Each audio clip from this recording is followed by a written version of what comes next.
Assalamualaikum warahmatullahi wabarakatuh. Halo teman-teman, kami mahasiswi Universitas Ibnu Khaldun Bogor, Fakultas Ilmu Kesehatan, Program Studi Kesehatan Masyarakat, Kelompok 3 Kepemimpinan Berpikir Sistem Kesehatan Masyarakat, yang beranggotakan Salsabila Nadifah, Sierra Leanika Virgin, Sabrina Nazmaul Arifah, Siti Adisa Marsyanda, dan Yani Triarini. Pada video kali ini, kami akan mengobservasi masalah kesehatan masyarakat di salah satu pasar tradisional di Bogor, yaitu Pasar Jambu 2. Selamat menyaksikan! Pasar Jambu 2 yang berlokasi di Jalan Jenderal Ahmad Yani, nomor 87 Kota Bogor ini merupakan pasar induk sayur mayur. Saat pertama kali berdiri, pasar ini dimaksudkan untuk menampung limpahan pedagang sayur mayur dari beberapa pasar tradisional di Kota Bogor, seperti Pasar Baru Bogor. Pada kenyataannya, pasar ini berkembang menjadi pasar tersendiri. Sama seperti pasar tradisional lainnya, Pasar Jambu 2 memiliki masalah kesehatan yang mana perlu penanganan agar tidak berlanjut menjadi sebuah penyakit yang menjangkit masyarakat juga pelaku pasar. Permasalahan yang ada di Pasar Jambu 2 yang pertama pada tatanan sanitasi lingkungan. Berdasarkan observasi, terlihat keadaan toilet yang tidak tersedianya tempat cuci tangan dan sabun. Apabila tidak tersedianya hal tersebut, dapat menimbulkan kontaminasi dari tangan manusia yang tidak mencuci tangan setelah buang air, dan terjadi kontaminasi silang berbagai penyakit antara pedagang dan pembeli. Pada kios atau los juga belum tersedia tempat sampah, sehingga membuat para pembeli juga pedagang membuang sampah sembarangan yang membuat sampah menumpuk di tempat-tempat tertentu. Dalam aspek sanitasi, hal ini menjadi penting karena komponen pengelolaan sampah yang tidak baik berpengaruh terhadap pencemaran lingkungan dan menjadi penyebaran penyakit karena akan banyaknya faktor yang hidup di tumpukan sampah atau sampah yang berserakan. Pada kios unggas, kotoran yang dihasilkan oleh unggas yang dijual tidak dikelola dengan baik. Banyak kotoran hewan yang berserakan di mana-mana. Hal ini bisa menyebabkan penyakit berbahaya, bau yang tidak sedap, dan merusak estetika pasar. Pada penjual ikan pun belum adanya pemilihan air limbah atau pemeriksaan air bersih, tetapi pada penjual ikan di Pasar Jambu 2 menggunakan air pump. Dan tidak adanya aliran untuk air penjual ikan.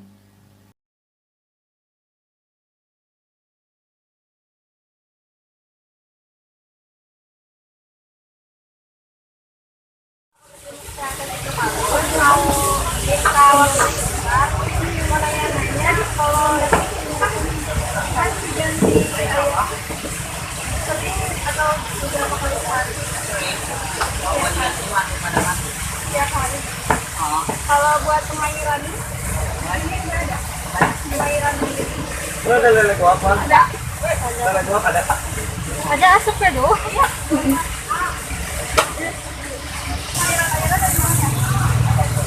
Air sekolah dari tap.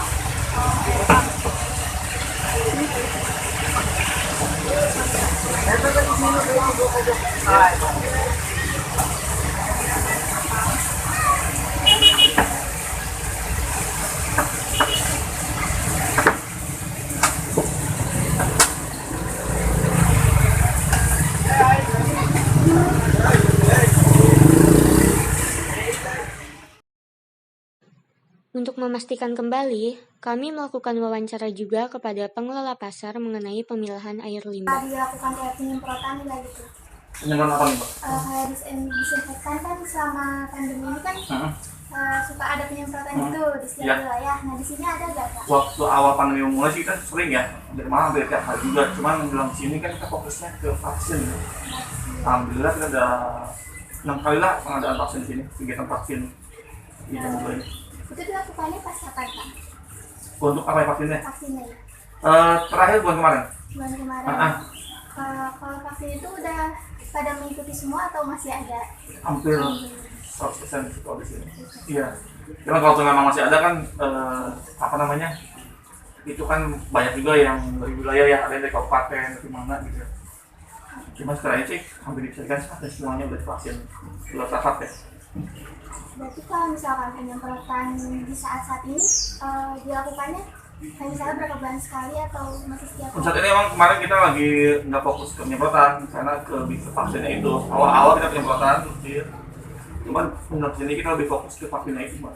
jadi belum dilakukan lagi ya? Belum. Bapak maaf, izin menjaga ya Pak. Ya. Ini penyemprotan itu kayak untuk menghindari vektornya, kayak misalnya lalat atau apa, ada nggak setelah si pasannya itu bubar dilakukan penyemprotan untuk membasmi si vektor penyakitnya itu kayak lalat, kecoa kayak gitu. Oh, kalau itu emang belum. Untuk zaman saya di sini sih belum dilakukan.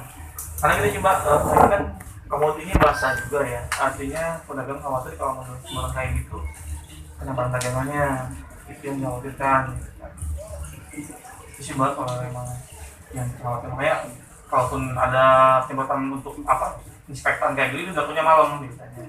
Tapi belum ya Pak, di sini belum melakukan kayak gitu. Untuk itu belum, untuk yang lalat kalau boleh itu ya. Belum. Terus tutupnya ini pasar kapan Pak? Jam berapa? Kalau secara ini sih masih ada sampai jam 11 malam ya, cuman kalau rata-rata jam 8. Tapi untuk beberapa masih ada jam 10, jam 11. Setelah itu pengetatannya berkurang ya. Kalau dulu pengetatannya sampai jam 8 malam. Terus kalau nggak kondisi normal sih jam 10-11 masih ada yang buka.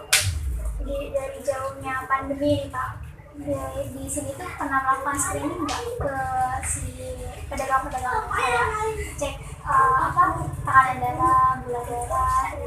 Kalau untuk di sini paling hanya batas ini aja ya, pakai termometer, cek suhu. Untuk screening tekanan darah segala macam pas saat vaksin paling tekanan darah juga. Iya. Selain vaksin berarti nggak ada pemeriksaan sama sekali ya Pak? Vaksin bisa lah, MC.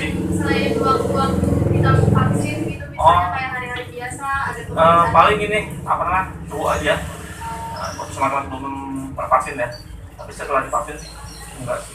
Tapi suhu itu setiap hari dilakukannya merata gitu. Sebelum musim vaksin sih iya. Tapi kalau setelah vaksin sih kita karena fokusnya udah lain ya, udah fokusnya ke vaksin jadi kita vaksin ya. Kemarin penyemprotan sama pengecekan suhu, pengunjung dibantu dari Kodim dari Koramil juga waktu itu. Awal penyemprotan rutin minggu 3 kali sama dari ormas, dari instansi lakukan juga. Kemarin setelah mulai vaksin banyak, fokusnya kan semua juga pindah ya ke vaksin yang mengejar vaksin. Tapi ambil mengejar vaksin, ya udah bilang 100% lah di sini lah. Ada batasan-batasan pengunjung nggak Pak? Misalnya mungkin kalau ini lagi ramai mungkin ditutup dulu di depannya atau gimana? Hal itu sih enggak, cuman kita pun tidak ada kerumunan pasti kita yang ada komputer kita himbau jangan sampai ada kerumunan kok. Kalau kan udah jangan normal ya kondisinya ya. Dan di sini memang tidak terlalu pengunjung nggak terlalu yang berbarengan membludak itu enggak kalau di sini. Jam ramainya kita jam 1 tapi sampai jam 5 jam ramainya. Tapi enggak terjadi keramaian penumpukan kecuali mungkin kemarin pas hari tahun baru ya. Di sini. Menurut pandangan Bapak nih, pola hidup bersih sehat di pedagang-pedagangnya udah berjalan dengan lancar, udah menerapkan atau belum? Untuk ini ya mungkin sektor masing-masing itu ya. Jujur masih kurang. Pernah ada biasanya tuh ada kayak cuci tangan ya. Paling kita kan di pintu masuk ya, ada cuma karena yang waktu ini banyaknya pintu masuk, paling kita hanya sedia mungkin di situ sama di depan, ada 2. Masih ada sekarang? Masih ada. Berarti kalau pedagang menyediakan sendiri ya buat cuci tangannya? Iya, paling itu juga. Kalau kita ada pengunjung ada 2 titik.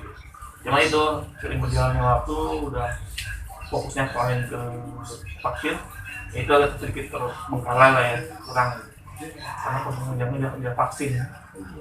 Ditamakan pagi. Ada pemeriksaan air limbah dan air bersihnya nggak Pak? Nggak ada. Jadi pedagang bebas dia mau ambil dari air pam atau air sungai gitu? Iya, tapi kebanyakan di sini dari sungai untuk apa nih Mbak? Tadi kan kita sempat wawancara juga sama yang pedagang yang ayam. Dia itu katanya emang ambil airnya dari sungai. Gitu. Kalau yang kayak gitu diperiksa atau enggak? Kalau lagi nih Pak, kalau definisi pedagang kan kalau untuk yang ada 2 ya, Kalau ada ayam bersih sih kayak nggak pakai air sungai. Air sungai itu untuk yang ayam potong, untuk bersihan bulu-bulunya itu banjir kayak gini ya. Tapi kalau untuk ayam itunya sih enggak sih, mbak, pakai air bersih. Tapi belum ada pemeriksaan air bersih dan air limbahnya juga. Kalau ayam belum. Jadi kalau untuk pemeriksaan dari barang dagangan dari instansi terkait rata ada dalam tahun berapa kali. Artinya seperti itu dapat ngawet atau mungkin kelayakan ayamnya segala panggilnya ada pemeriksaan. Betul per tahun. Tahun bisa beberapa kali, cuma kemarin karena kondisi emang pandemi ada berkurang ya untuk pengadaan ini ada aja dari Disperindak atau mengadakan sidak, terutama yang makanan yang bahan pengawet. Bapak tadi kan banyak yang nggak pakai masker ya, pedagang itu dikasih sanksi nggak? Kalau misalnya ada sosialisasi pakai masker ya gitu. Kalau sanksi kita nggak punya kewenangan, mbak, untuk jual sendiri doang. Kalau kita stok kita sering banget namanya bagi masker, sering banget kita bagi masker, cuman ya gitu lah. Hilang lagi, namanya kan kain kan cuci hilang atau gimana ya. Saya bosan juga sih ngasih sama ini yang udah berkali-kali. Kalau sanksi kita nggak ada kewenangan untuk sanksi, bang. Hanya mau naik itu kan sama PP denda segala macam. Tapi kalau ada pemisahan masih pakai mereka pakai. Kedua yang saya perhatikan bukan hanya di pasar, sekarang pun di luaran kesadarannya untuk pakai masker udah mulai berkurang ya, karena ngerasa sekarang udah aman, udah PPKM level 1 ya. Terus kan karena di belakang kan ada tempat sampah ya. Nah, itu ada yang ngelainnya nggak? Ada yang ngelainnya nggak, Pak? TPS ada dari tiap hari diangkut sama dialang itu. Jadi tiap hari diangkut sampahnya. Itu dibawa ke Terus itu yang di yang Garuga ya? Itu setiap hari, Pak. Tiap hari diangkut. Naruh kosong, yang isi diangkut, dibawa ke sana. Berarti pengangkutan sampah itu sehari cuma 1 kali? 1 kali, tapi kalaupun lagi banyak bisa 2 kali. Iya, dari sini jumlah sampahnya. Kalau emang sekali lah kosong udah, kalau sampai ini bawah masih menumpuk 2 kali bisa 2 kali. Tapi jarang terjadi ya 2 kali ya, karena rata-rata 1 kali bisa. Dari hasil, Pak, tidak ada yang dari hasil. Ya. Aliran air yang itu, aliran air. Air Pengaliran air bersih. Ada hasil. kalau di bawah ada, mbak, cuma emang satu masalah di sini itu banjir. Setiap kali banjir jadi emang mampet ya.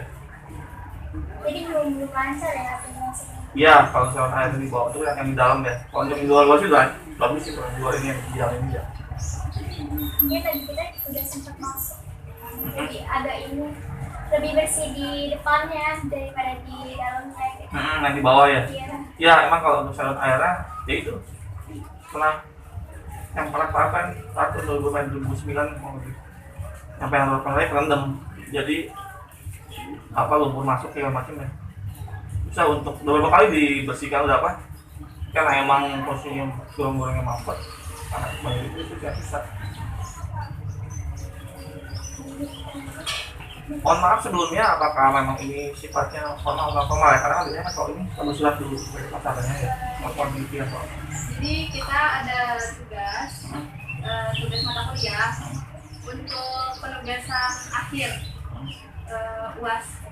Jadi kita tuh disuruh observasi ke tempat yang mungkin ada masalah kesehatannya, Pak.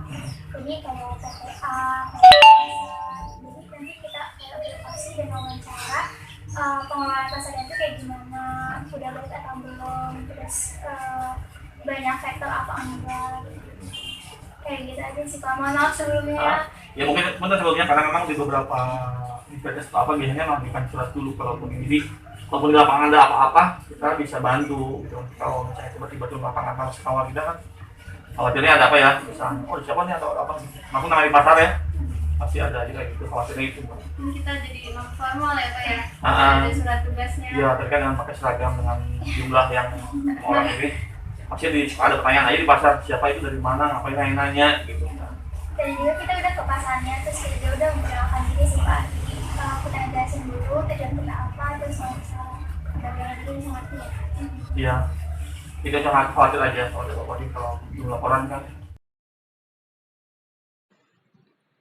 Pada drainase atau saluran air yang terdapat di Pasar Jambu 2, terlihat tidak mengalir dengan lancar atau tersumbat oleh sampah dan juga lumpur, sehingga bisa menjadi tempat perindukan bagi berbagai macam vektor.